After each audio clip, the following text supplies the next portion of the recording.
Amis internautes, n'oubliez pas de liker, de vous abonner et de cliquer sur la note de notification pour ne rien rater. LD demande à Yahi de reprendre la tête du parti. Voici ceux qui ont vendu le parti à 1 franc. On pensait que c'était la mouvance qui voulait faire disparaître le parti LD. Mais la réalité est tout autre.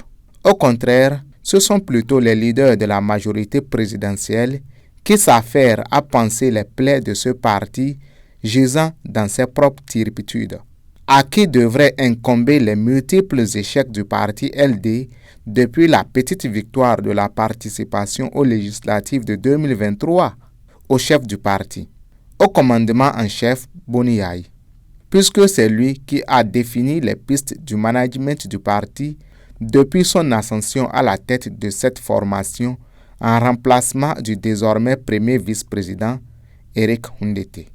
Si c'est en tirant les leçons de ce vécu que le numéro 1 du parti dit du peuple a décidé de prendre ses distances, pourquoi se fourvoyer jusqu'à envisager de tenter de le convaincre de ravaler ses vomissures?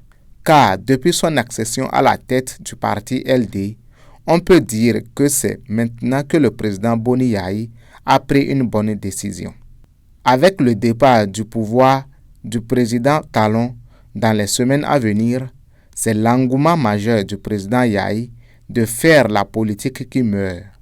Car l'ancien président, de 2006 à 2016, n'aura plus grand intérêt à faire de l'opposition devant son fils adoptif et ami de son fils Chabi Yahi, Romuald Wardani. À vaincre sans péril, on triomphe sans gloire, dit-on.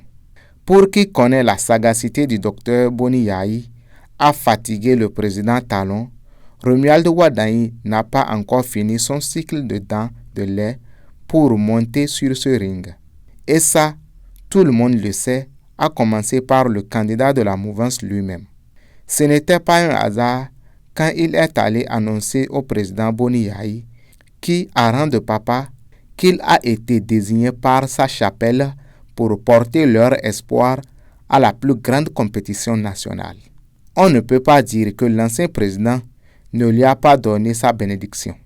C'est donc à juste titre que le président Yahi a mis les petits plats dans les grands en demandant à se retirer du champ politique pour rejoindre le panthéon des sages où son successeur a même veillé à ce que leur fauteuil soit doré sous le statut de sénateur. Voilà qui rend absurde, voire maléfique, la volonté de certains adeptes de l'hypocrisie politique de, soit dit en passant, supplier l'ancien président de revenir sur sa décision. Cette démarche a tout d'un cadeau forcé et empoisonné. Le président Boni Yahi devrait faire un communiqué pour rappeler ses faux lieutenants à la raison, pendant que les plus éclairés de la maison se sont inscrits dans le réalisme de négocier un New Deal avec le probable prochain président. Maintenant que cela a de la valeur, on doit s'étonner que les adeptes du jusqu'au-boutisme idiot veuillent perdre le bougrement du temps à plonger dans une piscine vide. Qu'il laisse le président Yahi jouir enfin d'une retraite méritée dans cette bonne cause de gardien de la paix au Sénat. Aboubakar Takou.